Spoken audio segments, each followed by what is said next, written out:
अस्सलाम वालेकुम प्यारे नाज़रीन, डियर व्यूवर्स। आज एक बहुत अहम उन्वान पे हम लोग गुफ्तगू करने वाले हैं। आप टीवी ऑन कीजिए, सोशल मीडिया देखिए, हर जगह जो है फ़लस्तीन इसराइल कॉन्फ्लिक्ट के बारे में देख रहे हैं। क्या वाकई ये कोई कॉन्फ्लिक्ट है, क्या कोई जेनोसाइड हो रहा है? हम लोग जानेंगे आज के फ़लस्तीन इसराइल का जो पूरा बखेड़ा खड़ा हुआ है, इसके पीछे सच क्या है, मीडिया प्रोपेगेंडा क्या है, और इस पूरे तनाज़ुर में हिंदुस्तानी शहरियों को इसको किस तरह देखना चाहिए।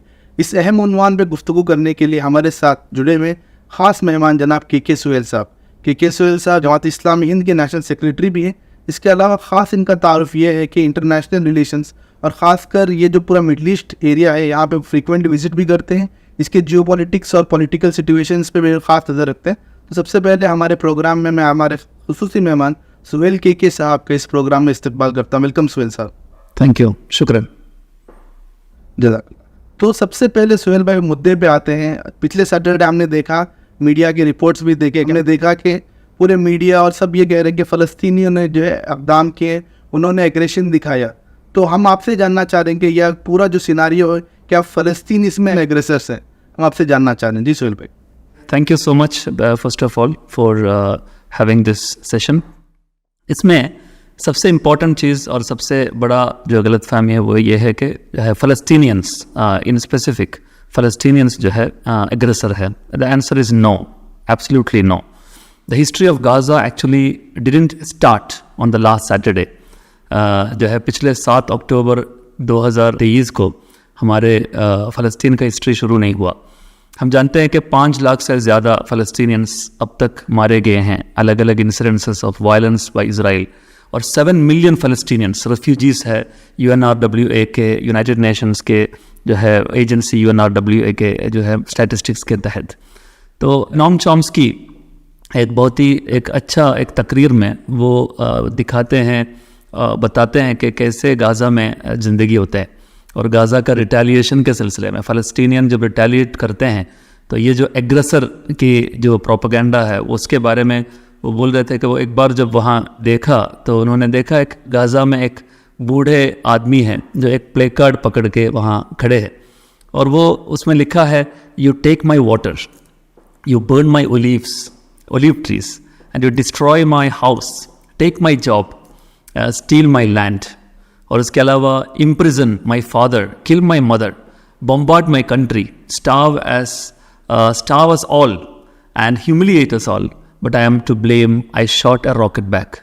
ये जो है बहुत ही एक जो है हकीकत है गाज़ा के सिलसिले में कि कुछ भी करेगा तो उसके बारे में जो है इसराइल जो करेगा, इसराइल जो है एग्रेस करेगा और लोगों को मारेंगे, लोगों को पीटेंगे, कुछ भी करेगा वो काउंट नहीं किया जाएगा। कितने जो है फ़लस्तीनियंस मारा जाएगा वो कभी काउंट नहीं करेगा। अगर एक इजरायली मारा गया उसके रिटेलिएशन में तो फिर वो एक बड़ा न्यूज़ है दुनिया भर का। ये एक बहुत इम्पॉर्टेंट चीज़ है हमें समझने के लिए, ख़ास तौर पर ये लास्ट सैटरडे 7 अक्टूबर 2023 का वाक़या सामने रखते वक्त। मतलब एक बहुत बड़ा झूठ है जो फैला जाता है कि Israel has a right to defend itself. Biden ये बोलते हैं, ओबामा बोलते हैं, ट्रम्प बोलते हैं, क्लिंटन, ये तमाम लोग यही बोलते हैं कि they have the right to defend themselves, which is absolutely lie, biggest lie ever told है। इज़राइल एक्चुअली डिफेंड नहीं कर रहे हैं अपने मुल्क को, it's actually attacking and killing civilians on a day to day basis. It's literally crushing जो है people it knows can't fight back. तो ये एक मतलब ये टेररिज्म है, basically this is terrorism. Wiping out an entire family जो है जो हो रहा है on a day to day basis, जो कभी भी काउंट नहीं जाता है। अब स्कूल्स बॉम्ब किया जाता है, और उसके अलावा जो है सिविलियन जहाँ रहते हैं वो बड़े पूरा बिल्डिंग्स को जो है तोड़ देते हैं। जब वो लोग जो है रहते हैं उसके अंदर सोते हैं तो पूरा जो है फैमिलीज़ को दफन किया जाता है एक बम्बार्डमेंट में। जो है hundreds of families are killed in one जो है collapse of a building, basically demolishing a building when they are sleeping. जो है गाज़ा पूरा शट डाउन करते हैं। जब गाज़ा के अंदर कोरोना जब होते हैं तो वहाँ के जो लैब है, कोरोना का लैब, उसको शट डाउन करते हैं इज़राइल। जो है इस तरीके से on a day to day basis लोगों के लिए हेल बनाते हैं इज़राइल। और ये बोलते हैं जब एक फायर जो है ऑफेंसिव फ़लस्तीनियन की तरफ से जब होता है तो बोलते हैं कि टेररिस्ट अटैक है, और बाकी कुछ भी काउंट नहीं करता। जैसा कि मैंने बताया 5 लाख लोग मारे गए हैं। तो इसको हम समझने का ज़रूरत है, दिस इज़ सेटलर कॉलोनियलिज्म। इसको हम जानते हैं, ख़ास तौर पर इंडिया के लिए लोग तो जानते हैं कि यहाँ पर हम लोग पहले 1947 के पहले यहाँ ब्रिटिश लोग मौजूद थे और ब्रिटिश लोग यहाँ एग्रेसर है, वो लोग कॉलोनियल, वो लोग जो है कॉलोनाइज़र है, हम कॉलोनाइज्ड है।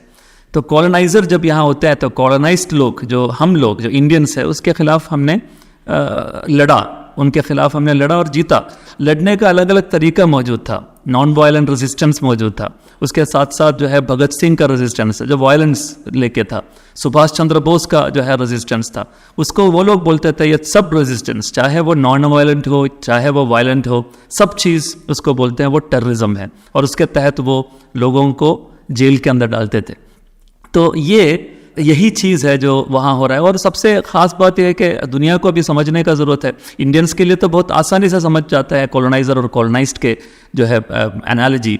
जब अभी जो दुनिया में हो रहा है, मिसाल के तौर पर जो आपके यूक्रेन में जो हो रहा है, यूक्रेन बेसिकली कॉलोनाइज्ड है, और आप जानते हैं जो रशिया है वो कॉलोनाइज़र है। जब वो वहाँ पर आगे ऑक्यूपायर है, मतलब occupier is basically the Russians and occupied is the Ukraine. वहाँ पर आप देखते हैं कि अमेरिका और पूरा एलाइड फोर्सेस सपोर्ट करते हैं यूक्रेन को, क्योंकि वो कॉलोनाइज्ड है, कॉलोनाइज़र के ख़िलाफ़। लेकिन यहाँ पर जब इज़राइल में आते हैं, कॉलोनाइज़र के साथ वो खड़े हैं। ये सबसे बड़ी चीज़ है, हमें समझने का ज़रूरत है। आप जानते हैं अभी जो फ़लस्तीन से जब बम्बार्डमेंट हुआ था, स्टेरोथ और एशकलॉन, ये 2 जगह पर जो बॉम्ब हुआ था, अब हमें समझने का ज़रूरत है। These are basically those villages which are very near to Palestine, मतलब गज़ा, और they were built on the ruins of Palestinian city named Najd। नज्द बोल के एक सिटी था जिसको इन्होंने तबाह कर दिया और वहाँ पर लोगों को जेनोसाइड किया, क्लेंस किया, और उसके बाद वहाँ पर बनाया। और एक अजीब तरह का डिल्यूजन में है ये लोग के जो है यहाँ, मतलब we have been living here for so long. ये वो लोग अभी कुछ साल पहले उनको वहाँ पर वाइप आउट करके जो है अपने कॉलोनी सेट किया है, अपने जो है जगह फ़लस्तीन को रिमूव किया था। तो ज़ाहिर सी बात है इस तरीके का बड़ा जब इनजस्टिस होता है तो ज़ाहिर सी बात है वहाँ से लोग रिटेलिएट करेगा। ये तो हकीकत है, ये जो हुआ है ये एक बहुत ही ऑब्वियस चीज़ है। गज़ा के अंदर for instance, Gaza was not a military zone. Gaza एक जो है लोग वहाँ जो वैकेशन में जाना चाहते थे, लोग हमेशा वहाँ रहना चाहते थे, क्योंकि एक कोस्ट लाइन है, वो सी शोर के पास है। तो वो जगह पर इन लोगों ने जो है इतना बड़ा मिलिट्राइज जोन बनाया है कि जो है उसका पूरा जो है सब चीज़ ख़त्म कर दिया। ये लोग कैसे नहीं गुस्सा होंगे। ऐसा एक जगह जो ओपन प्रिजन है दुनिया में, कोई भी आपको इस तरीके का पैरेलल नहीं दिखेगा। अब मैं तो बार जो है बहुत बार 5 बार कम से कम फ़लस्तीन और इज़राइल में विज़िट किया है। अभी पिछले महीने भी वही था।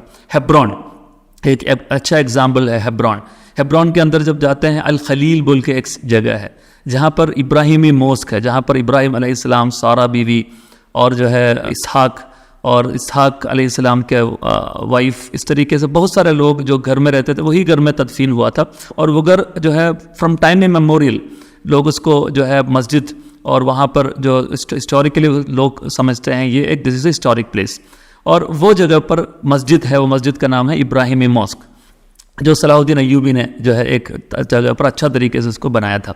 तो ये जगह जहाँ पर अल खलील है, यहाँ पर फ़लस्तीन के अंदर एक्सट्रीम रेसिस्ट सेटलर्स जो आप देखेगा वो हेब्रोन में दिखेगा, और सबसे ज़्यादा सर्वेलेंस जो आपको दिखेगा, सबसे ज़्यादा वायलेंस और ह्यूमिलिएशन जो दिखेगा वो हेब्रोन में दिखेगा। वहाँ पर जो है ओल्ड सिटी से गुज़र के आपको जाना है, आपके ओल्ड सिटी से गुज़र के आपको जो है मस्जिद के अंदर जो है मस्जिद के अंदर जाना है। तो ये ओल्ड सिटी के अंदर जाते वक्त आपके ऊपर और नीचे हर जगह जो है जो सेटलर्स है, जो वाकई सेटलर्स आप देख सकते हैं, घरों के अंदर वो पत्थर के ऊपर लिखा होगा फातिहा और जो है सुबहान अल्लाह, माशा अल्लाह, ये सब लिखा होगा पत्थर में, जो है उसको कार्व किया हुआ है। ये चीज़ मतलब ये है कि once upon a time that was actually house of Muslims और अरब्स, और अभी फिल वक्त उसको जो है रह रहे हैं ये लोग, जो इसराइली लोग हैं, वो लोग जो जा रहे हैं मुसलमान को मस्जिद की तरफ जाने वाले लोगों के ऊपर वो लोग गार्बेज फेंकते हैं हमेशा। दे ह्यूमिलिएट द मुस्लिम्स। मतलब ये है एक जगह जहाँ पर आप जाके देख सकते हैं what is the kind of humiliation that the Palestinians face. वहाँ पर आप जानते हैं एक 1994 फरवरी पे 15 तारीख को, जब मतलब रमज़ान के 15 तारीख को फरवरी ऑफ 1994 जब लोग नमाज़ पढ़ते थे, वहाँ पर एक गनमैन जो है एक अमेरिकन न्यूयॉर्कर है, बेसिकली न्यूयॉर्क ज्यू है, बरूच गोल्डस्टीन उसका नाम है, वो आके अपने बंदूक इस्तेमाल करके लोगों को उन्होंने मारा, बहुत बड़े पैमाने पे लोगों को। 29 लोग वे massacred while they were praying inside the मस्जिद। मतलब वो लोग तरावी नमाज पढ़ रहे थे। और उसके बाद सेकेंड डे पुलिस ने जो है जो सिविलियंस वहाँ के फ़लस्तीनियंस को 40 लोगों को बुलेट से मारे, बंदूक से मारे। और उसके बाद 6 महीना वो मस्जिद उन्होंने, मतलब 100% मस्जिद मुसलमान का था और वो बंद किया। फिर 6 महीने के अंदर अंदर उन्होंने एक शामगार इन्वेस्टिगेशन कमेटी बोल के कमेटी बनाया। वो कमेटी ने मतलब अपना ही यूनिलैटरल कमेटी है, उन्होंने ख़ुद अपने तौर पर बनाया और उसमें उन्होंने जो है ये तय कर लिया कि यह मस्जिद को हमने बांटेंगे, 2 हिस्से में डिवाइड करेंगे और इसको 60% ज्यूज़ को दे देंगे और 40% मुसलमान को दे देंगे। मतलब यहाँ एग्रेसर कौन है सब लोग जानते हैं, जो है एक ज्यू है। और जहाँ वहाँ पर कौन जो है इनजस्टिस करते हैं वो ज्यूज़ करते हैं। लेकिन उन्होंने ये किया कि वहाँ के इसको जो है डिवाइड करके उन्होंने आधा, मतलब 60% ज्यूज़ को और 40% मुसलमान को दे दिया। तो ये और उसके अलावा जब आप आज भी देख सकते हैं, जब जाते हैं तो मस्जिद के अंदर मेटल वॉल्स बना हुआ है, एक तरफ मुसलमान है एक तरफ ज्यू है। और वहाँ पर आप जब नमाज़ पढ़ते हैं तो दूसरे तरफ जो ज्यूस है वो लोग आपको कर्स कर रहे होंगे, वो लोग यल कर रहे होंगे, इस तरीके से वो लोग डिसेक्रेशन ऑफ मस्जिद करने के लिए कोशिश कर रहे हैं दूसरे तरफ से। और मतलब यहाँ से मुसलमान ये सब सुनना है। और ये सबसे बड़ी बात यह है कि एक मुसलमान, मतलब मुस्लिम जो हिस्सा है जहाँ पर जो है मेहराब है और मुअज्जिन जो जहाँ पर आज़ान देते हैं, माज़ना जो कहते हैं, ये माज़ना जो है उसको बना दिया ज्यूस के सेक्शन में और वो ज्यूस के सेक्शन में है। और इस तरफ मुसलमान के सेक्शन में यहाँ पर आज़ान करने का जगह नहीं है। अगर आज़ान देना है 5 वक्त नमाज के लिए तो परमिशन लेना है जूइश मतलब इसराइली सेटलर्स या जो है उसके अथॉरिटीज़ से। ये जो है ये इस तरीके का लेवल ऑफ ह्यूमिलिएशन है जो मुसलमान वहाँ फेस करते हैं on a day to day basis.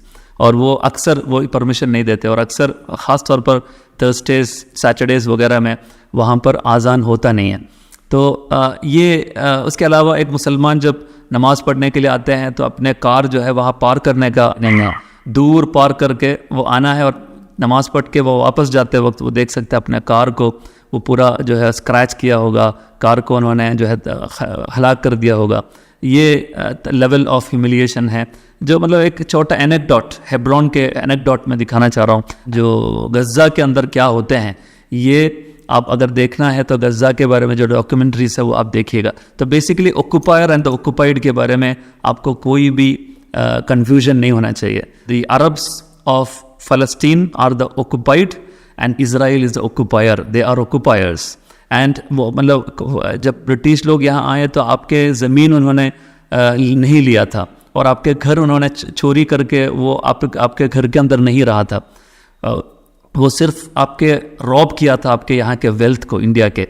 लेकिन इज़राइल जो करते हैं वो आपका ना सिर्फ आपके वेल्थ को रॉब करते हैं, आपके प्रॉपर्टीज़ को वो थेफ्ट करते हैं।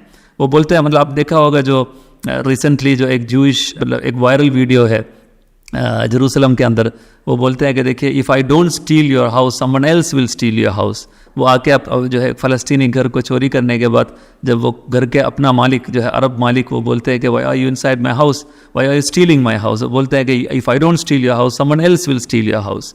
मतलब ये चीज़ है जो आप वहाँ पर देखते हैं। तो UN रेजोल्यूशन मतलब ये जो आपको एक चीज़ समझने का ज़रूरत है, ये जो वायलेंस है फ़लस्तीन की तरफ से वो क्या अलाउड है इंटरनेशनल लॉ में, ये भी इस सवाल का एक कंटेंट है। मैं समझता हूँ कि बिल्कुल उसमें जो है as per the UN resolution इसमें जो है कोई भी प्रॉब्लम नहीं है। आप अगर देखेंगे UN resolution 37/43, I would like to read from the resolution.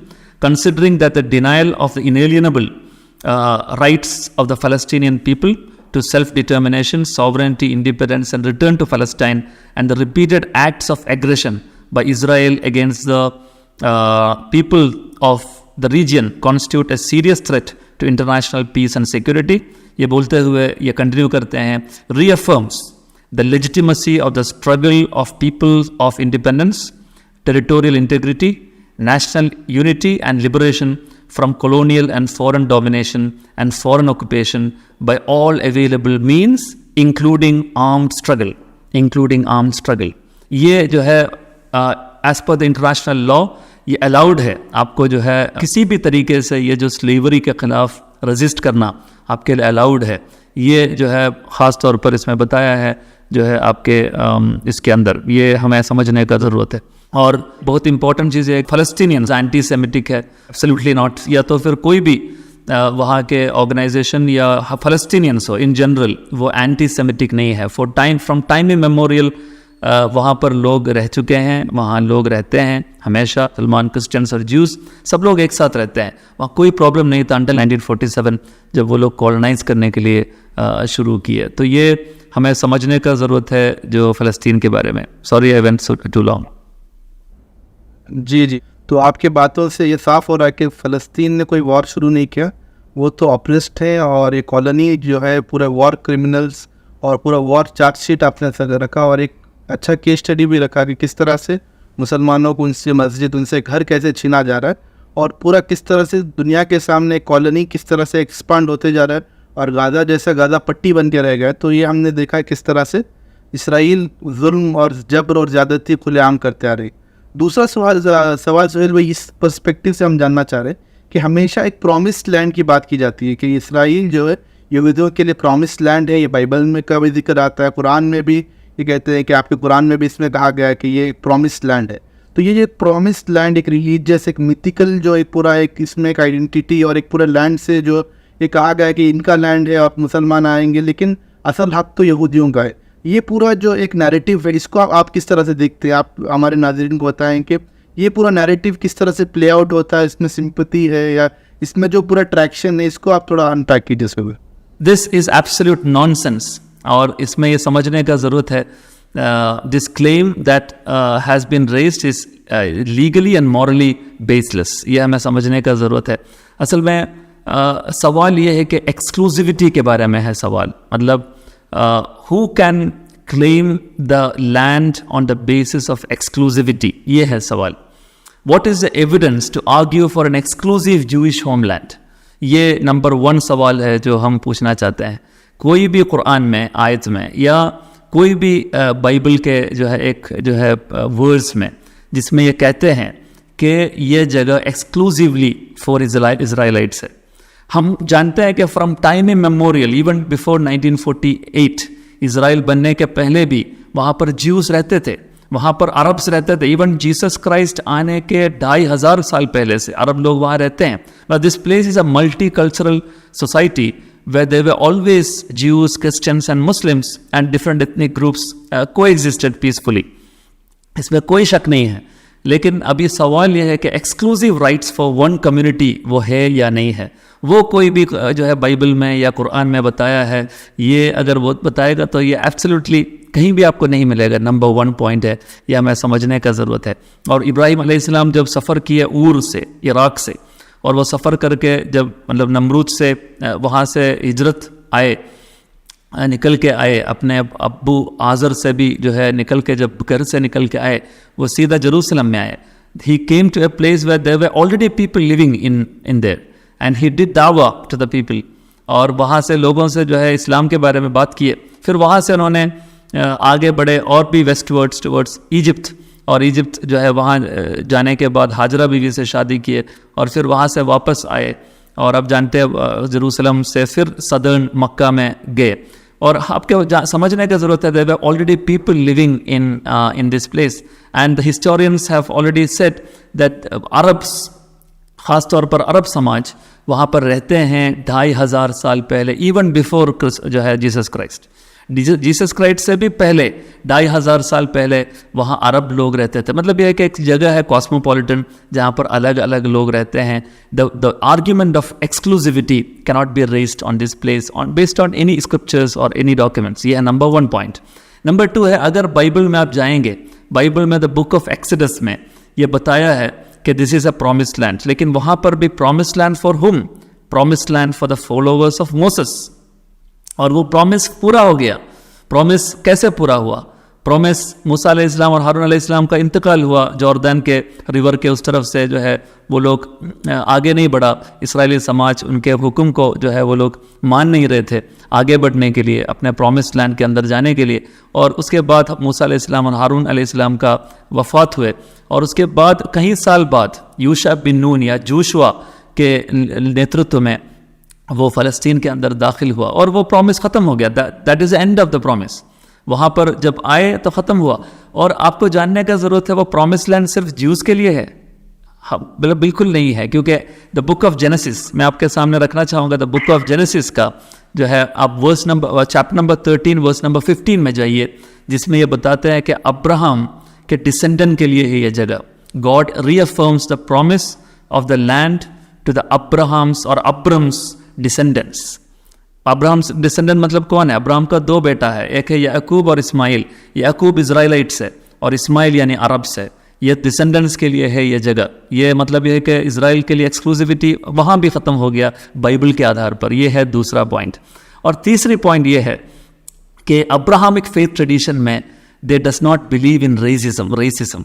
मतलब ये जो वंशवाद है कि ये फ़ना आदमी का बच्चों के लिए जगह है, ये जो वंश का जो कॉन्सेप्ट है, या नस्लवाद, नस्ल प्रस्ती, ये जो है अब्राहमिक फेथ ट्रेडिशन में आपको कहीं भी नहीं दिखेगा। It believes in the universal brotherhood. It believes in the fact that all human beings are brothers and sisters and we need to live coexist equally. सब लोगों के लिए इक्वालिटी है। यह है बुनियाद मतलब अब्राहमिक फेथ ट्रेडिशन का। Even on the basis of Bible, old testament and new testament and even in the Quran यही बुनियाद है। कभी भी आपको ये नहीं बोल सकता कि this is actually the land of an exclusive set of people on the basis of their race. ये जो है बाइबल से भी और कहीं से भी जो है आपको नहीं मिलेगा। यह तीसरा पॉइंट। चौथा बहुत इंपॉर्टेंट पॉइंट ये है, जूइश जो सेक्ट्स है, ज्यूज़ के अंदर ही ऐसा लोग मौजूद है जो अपोज टू ज़ायनिज़्म है, और वो लोग बोलते हैं कि हमें यहाँ पर रहना नहीं है। कहाँ पर? इज़राइल के अंदर रहना नहीं है। और अल्लाह ने या जो है यहोवा ने हमें पनिश किया है क्या हम उनके हुक्म को ट्रांसग्रेस किया, उनको हम जो है नहीं माना और प्रॉफिट्स को कत्ल किया। ये सब चीज़ के बाद इज़राइल्स को क्योंकि वो पनिश कर रहे हैं, we should not actually go to Israel back. And it is the Jewish messiah that will come in the end times, वो हमें लेके जाएगा इसराइल। इसलिए हम अभी जो है ट्रांसग्रेशन का कंटिन्यूएशन होगा अगर हम अभी जाके ये करेगा और लोगों को कत्ल करेगा, चोरी करेगा, जो है लोगों का ज़मीन वगैरह, ये सब हत्ता ही नहीं होना चाहिए। इसके ख़िलाफ़ है जो है। मिसाल के तौर पर नेतुराई कारता एक सेक्ट है, सतमार एक दूसरा सेक्ट है। इस तरीके से ज्यूस अगेंस्ट ज़ायनिज़्म एक दूसरा सेक्ट है। जूइश वॉइस फॉर पीस इस तरीके से, इफ़ नॉट नाउ एक ग्रुप है। इस तरीके से अलग अलग ग्रुप्स है जो बोलते हैं कि हमें अभी जाना नहीं है। मतलब ये जो क्लेम है कि प्रॉमिस्ड लैंड का, उसको कम्प्लीटली नेगेट करते हैं इवन ज्यूज़ के अंदर वाले एक बड़ा सेक्ट। ये भी हमें समझने का ज़रूरत है। और पांचवा पॉइंट ये है कि एक्सक्लूसिव होमलैंड आर्ग्यूमेंट ये डेंजरस है। This is actually very very very dangerous, ख़तरनाक है, क्योंकि दुनिया के अंदर 5000 डिस्टिंक्ट एथनिक ग्रुप्स है और दुनिया के अंदर जो है मज़ाहिब जो है हज़ारों के तादाद में मज़ाहिब है। दुनिया में सिर्फ 195 कंट्रीज़ है या 197 कंट्रीज़ है। ये 195 कंट्रीज़ के अंदर यही जो है इतने बड़े इतनी ग्रुप्स है, और सब लोग अगर बोलते हैं कि हमें होमलैंड चाहिए और इंडिपेंडेंट होमलैंड चाहिए, तो दुनिया कैसे होगा और दुनिया में कितने खून खराबा होगा और कितने ममालिक होके मुल्कों के तौर पर यह बट जाएगा। इसलिए यह बहुत ही ख़तरनाक एक आर्ग्यूमेंट है होमलैंड, और हमारे लिए एक एक्सक्लूसिव होमलैंड चाहिए। ये एक्सक्लूसिविटी बहुत ख़तरनाक है। और सिक्स्थ सबसे इम्पॉर्टेंट पॉइंट है कि कोई भी जो है इंटरनेशनल लॉ के तहत, laws governing the modern world, ये खत्ता ही परमिसिबल नहीं है विच लॉ मतलब ये कॉलोनाइज करने के लिए और ज़मीन को चोरी करने के लिए और मिलियंस ऑफ जो है पीपल को अपने प्रॉपर्टी को स्टील करने को और उनको डिस्प्लेस करने के लिए कोई भी जो है इंटरनेशनल लॉ जो है आपको अलाउ नहीं करेगा। कोई भी लॉ, कोई भी कॉमन सेंस जो है, कोई भी एथिक्स एंड मोरालिटी आपको अलाउ नहीं करेगा। तो ये प्रॉमिस्ड लैंड का जो आर्ग्यूमेंट है बिल्कुल फ्लॉड आर्ग्यूमेंट है, ये अभी मैं बोलना चाहूँगा।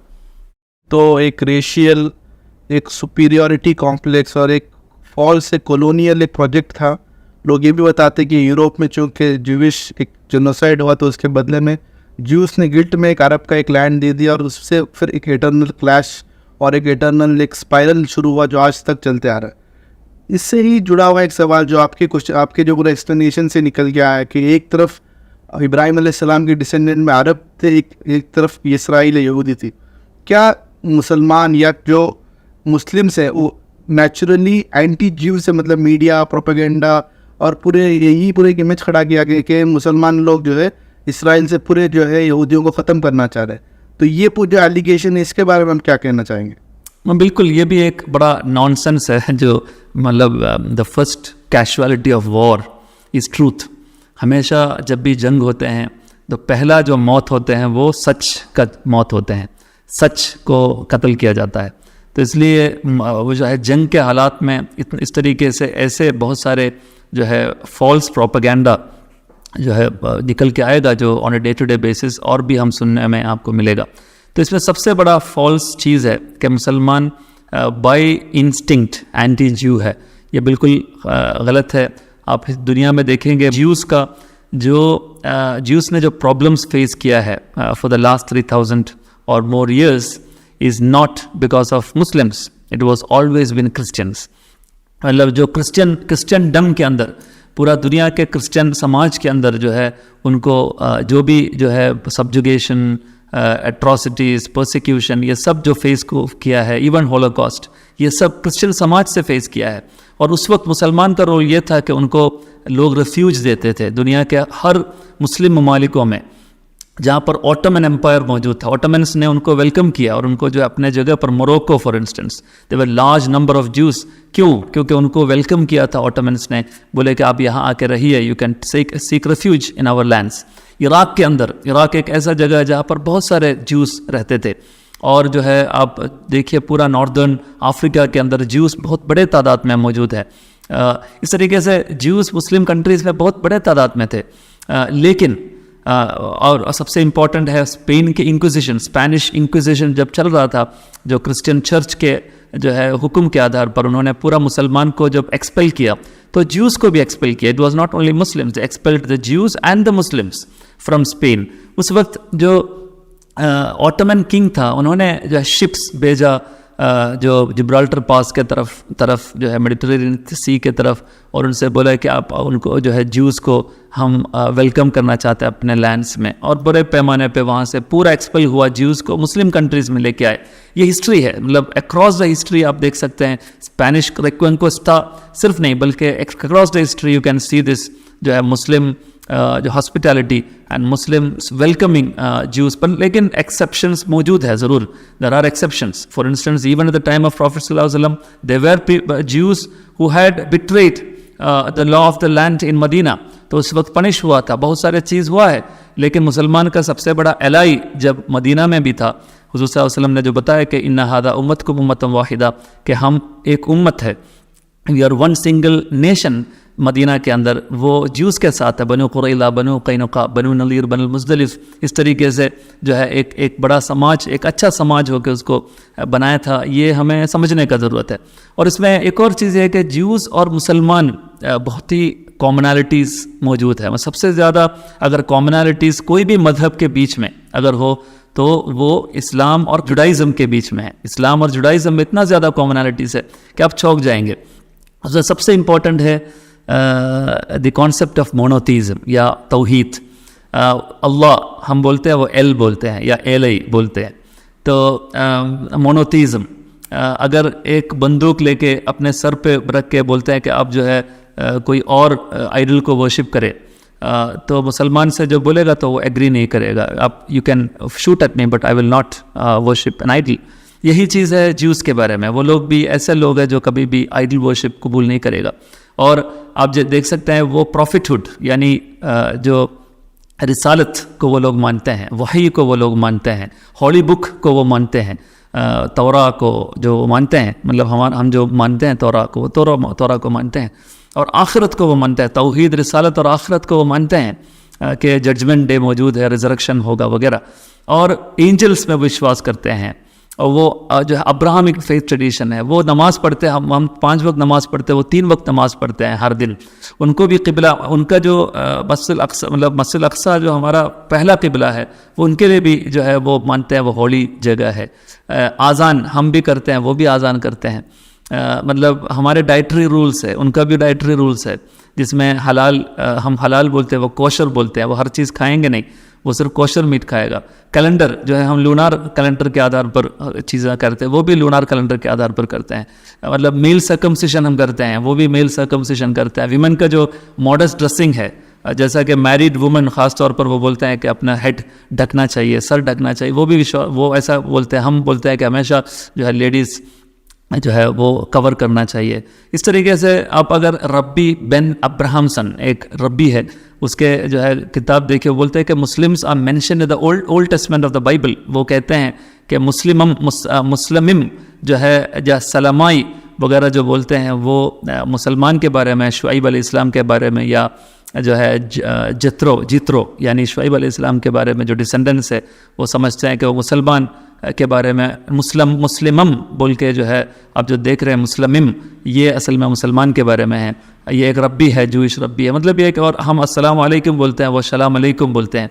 हम वालेकुम अस्सलाम बोलते हैं, उसका जवाब वो जो है अलैकुम अस्सलाम बोलते हैं। इस तरीके से बहुत इतना ज़्यादा सिमिलैरिटीज़ है कि जूस एंड मुसलमान जो है बहुत ज़्यादा जो है हिस्ट्री में भी उस तरीके से जो है एनिमोसिटी आप नहीं देखेंगे। और अशूरा के दिन हम लोग जो रोज़ा रखते हैं, वो भी मतलब हुज़ूर सल्लल्लाहु अलैहि वसल्लम ने उनसे पूछा कि आप क्यों रोज़ा रखते हैं? बोले कि इस दिन था जो मूसा अलैहिस्सलाम ने इसराइल को जो है लिबरेट किया फ़िरऔन से, तो वो दिन हम रोज़ा रखते हैं। तो हुज़ूर सल्लल्लाहु अलैहि वसल्लम बोले हम भी रोज़ा रखेंगे, आप सिर्फ 10th को मुहर्रम 10 को रखेंगे, मुहर्रम 9 और 10 को रखेंगे, 2 दिन रखेंगे। इस तरीके से वी टुक दिस और कॉपीड इट फ्रॉम जूस। तो इस तरीके से जो है मुसलमान और इस्लाम में बहुत ज़्यादा जो है कॉमनैलिटीज़ और जो है बहुत ज़्यादा करीब है। लेकिन it is due to contemporary modern politics जो आप देख रहे हैं, ख़ास तौर पर ब्रिटिश कॉलोनियलिज्म, कॉलोनियल पावर्स, और जो है अमेरिका और फ्रांस जैसे मुल्क ने जो किया है षड्यंत्र और जो है डिवाइड किया है लोगों को, जैसा कि इंडिया में हिंदू मुस्लिम कर दिया, वैसा ही वो जगह पर उन्होंने सेंसस को इस्तेमाल करते हुए और बहुत सारे टूल्स इस्तेमाल करते हुए उन्होंने पोस्ट 1940s जो है वो समाज को ऐसा बांटा, ख़ासतौर पर 1920s के बाद।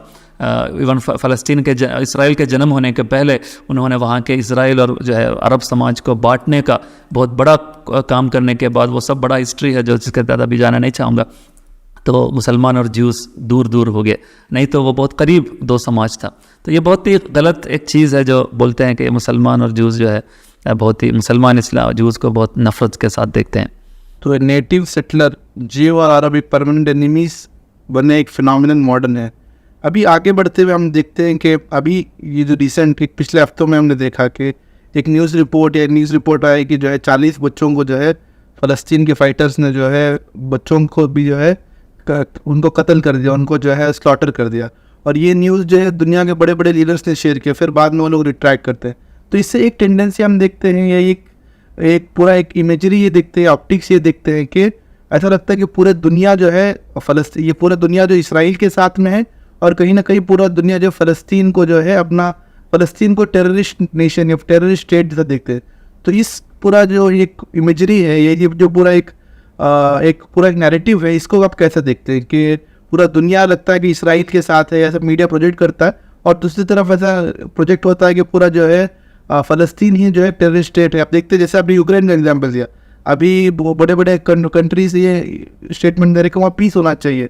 यूक्रेन के मामले में नेम करे, कल इसराइल के मामले में नेम करने से भी वो डर जा रहे हो, अपने जियोपॉलिटिक्स को देखते हो। तो इस फिनोमिनन को आप कैसे एक्सप्लेन करेंगे?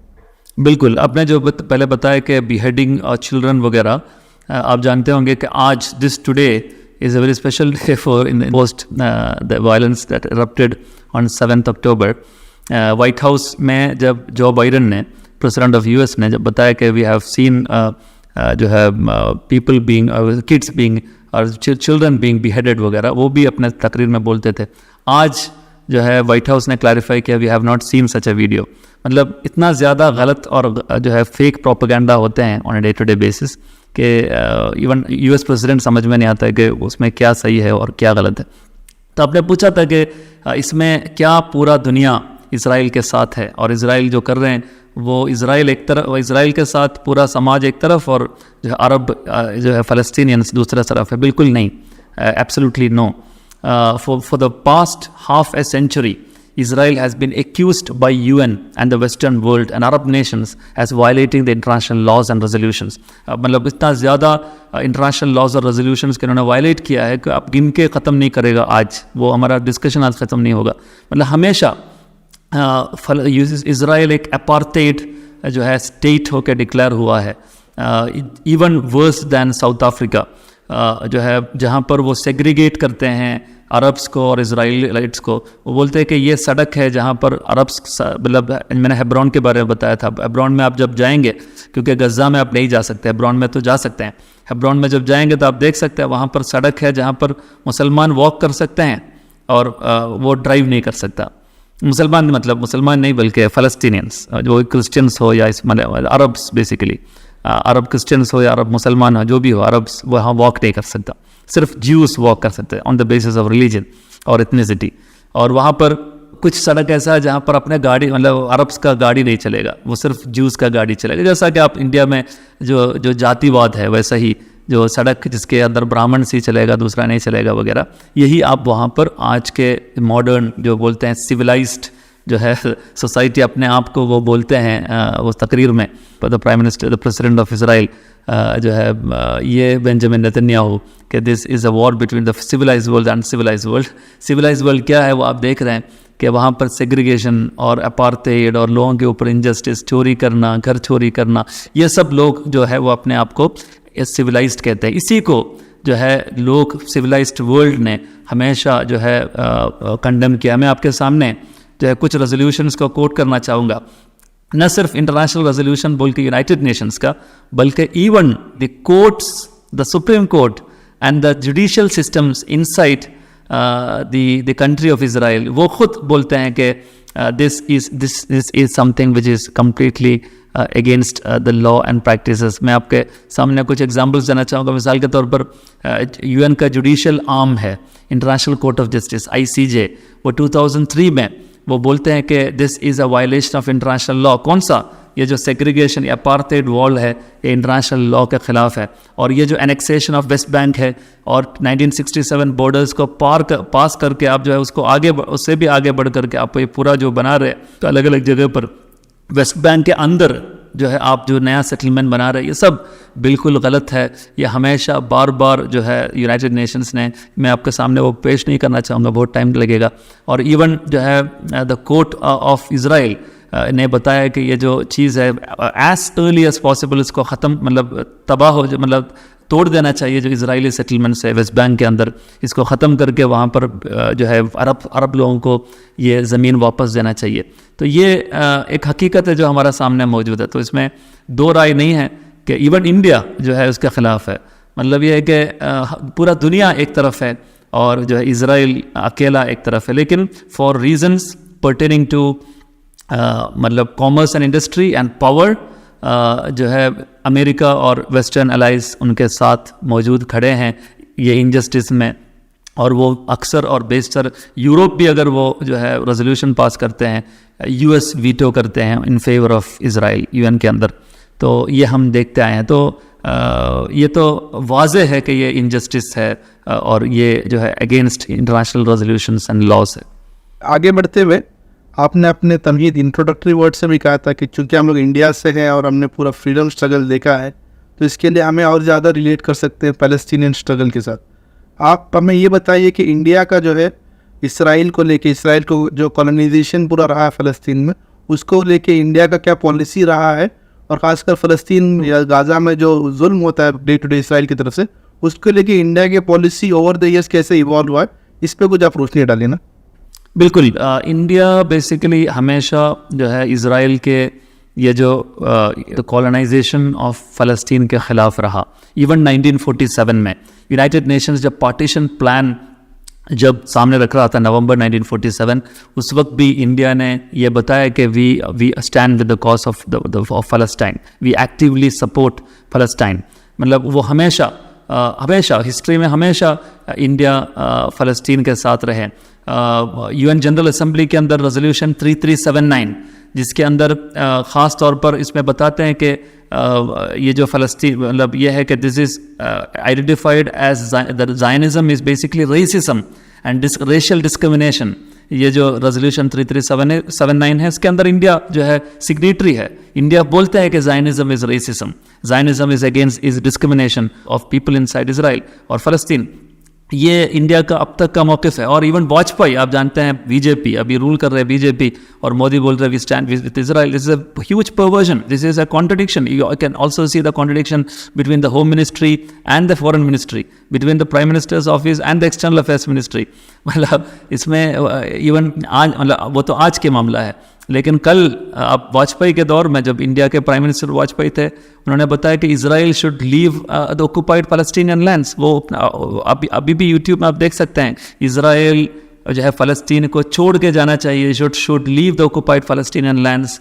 ये जो है एक से ज़्यादा तकरीरों में वाजपेयी बोलते हुए आप जो है देख सकते हैं, यूट्यूब में आज भी मौजूद है।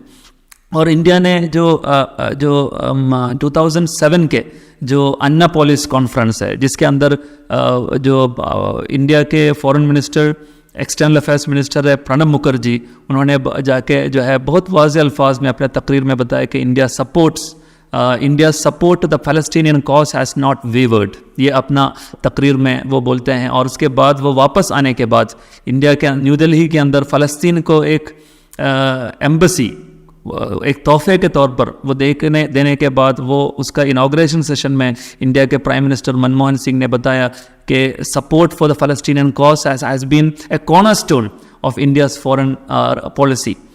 And he reiterated saying that मतलब ये बोला कि India's firm support for the struggle of sovereignty of the Palestine independence, viable and united state of Palestine with East Jerusalem as its capital, जो है हम इसको सपोर्ट करते हैं।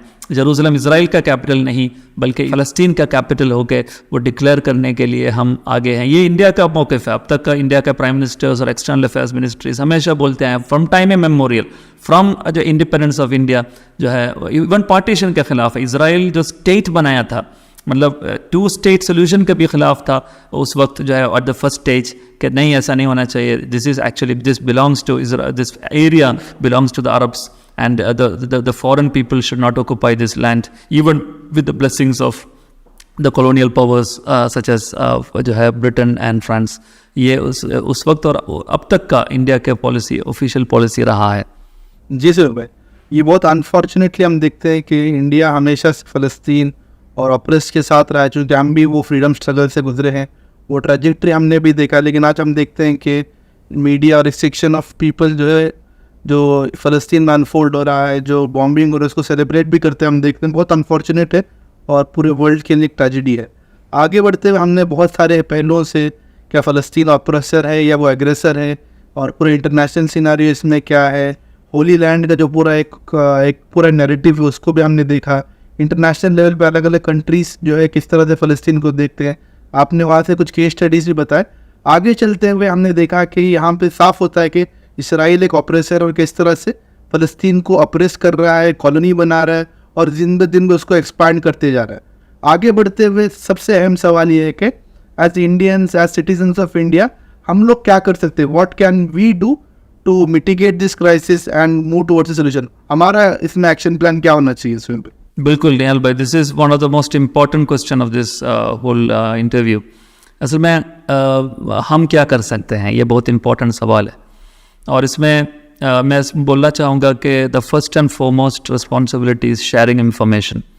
सोशल मीडिया आपके हाथ में है।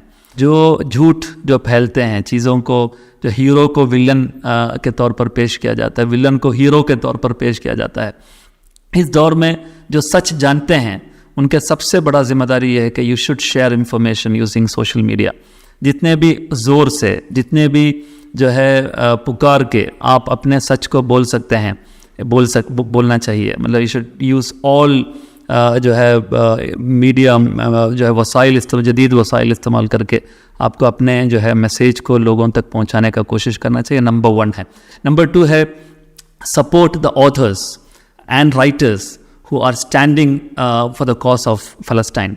जितने भी अच्छे अच्छे किताबें लिखी गई है, जितने जितने भी अच्छे अच्छे आर्टिकल्स लिखी गई है, इसको जो है लोगों के सामने लाया जाए, और ये जो ऑथर्स है उनको पब्लिक के सामने लाया जाए, उनके वॉइस को एम्पलीफाई किया जाए और समाज के सामने उनको पेश किया जाए। देखिए, this is a person who have done, for instance जो है आज मतलब एक किताब मैं पढ़ रहा था, बहुत ही अच्छा है, वो अमेज़ॉन में मौजूद है, रिसेंटली पब्लिश्ड है, Palestine hijacked, how Zionism forged an apartheid state from river to sea। ये एक थॉमस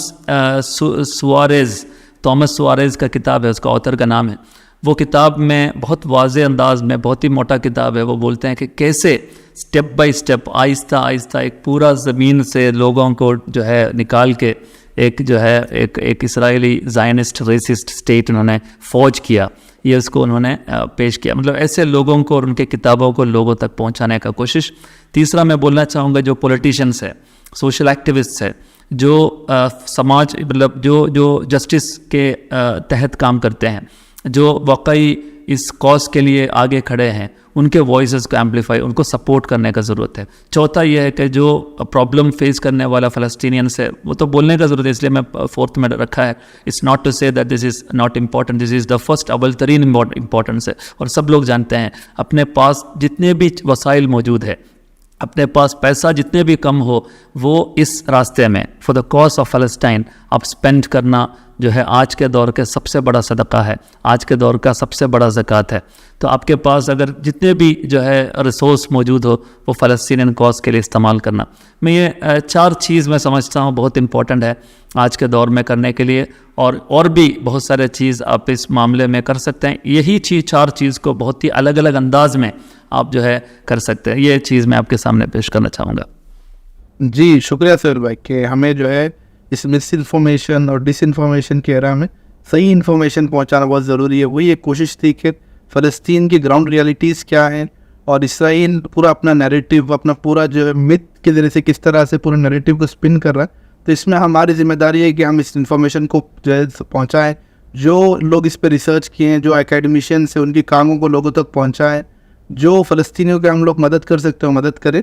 और आखिरी में ये जो पूरा एक ह्यूमैनिटेरियन क्राइसिस है, आज 21st सेंचुरी में हम लोग डेमोक्रेसी, लिबर्टी, फ्रीडम, इन चीज़ों के बारे में बात करते हैं, आइडियल्स को सेलिब्रेट करते हैं, लेकिन आज इस एरा में जहाँ ये सब सेलिब्रेशन भी हो रहा है, वही एक जेनोसाइड भी हमारे आंखों के सामने हो रहा है। मीडिया भी देख रहा है, UN भी देख रहा है, पूरे सुपर पावर्स भी देख रहे हैं। तो ये सवाल है ह्यूमैनिटी के लिए, सवाल ख़ास हिंदुस्तानियों के लिए, जो फ्रीडम, डिग्निटी और जो हमारा ट्रेडिशन रहा है कि हम जो है जालिमों के ख़िलाफ़, ऑपरेसर्स के ख़िलाफ़ खड़े हुए हैं, वो खड़े हमेशा रहेंगे और हम जो है हक़ के लिए आवाज़ उठाएंगे। तो ये ख़ास हम लोग एक बातचीत सुहेल भाई से, सुहेल के हिसाब से कर रहे थे कि किस तरह से फ़लस्तीन की ऑन ग्राउंड सिचुएशन है और इसमें हम लोग क्या कर सकते हैं। इसी तरह हम लोग जो है बर्निंग इश्यूज़, पैसे इश्यूज़ पे हम समझते हैं जिसमें अलग अलग व्यू पॉइंट्स आना चाहिए, अलग अलग वेंटेज पॉइंट से बात होना चाहिए। इस ताल्लुक से हम बात करते रहेंगे। आज के लिए इस कॉन्वर्सेशन में ही तक, नए टॉपिक के साथ और ज़्यादा अपडेट्स के साथ और ज़्यादा जो है कवरेज के साथ हम लोग आगे भी आते रहेंगे। तो मैं सुहेल के साहब को शुक्रिया अदा करता हूँ कि उन्होंने बहुत अच्छे अंदाज से, इन डेप्थ अंदाज से, अपना जो है फील्ड वर्क से, अपना जो है ट्रिप्स के एक्सपोजर से हमें बहुत ज़्यादा जो है इंसाइट दिए हैं, बहुत ज़्यादा जो है हमें जो है उस सिचुएशन के बारे में बताए हैं। तो मैं आपको और एक बार शुक्रिया अदा करता हूँ सुहेल भाई। शुक्रिया।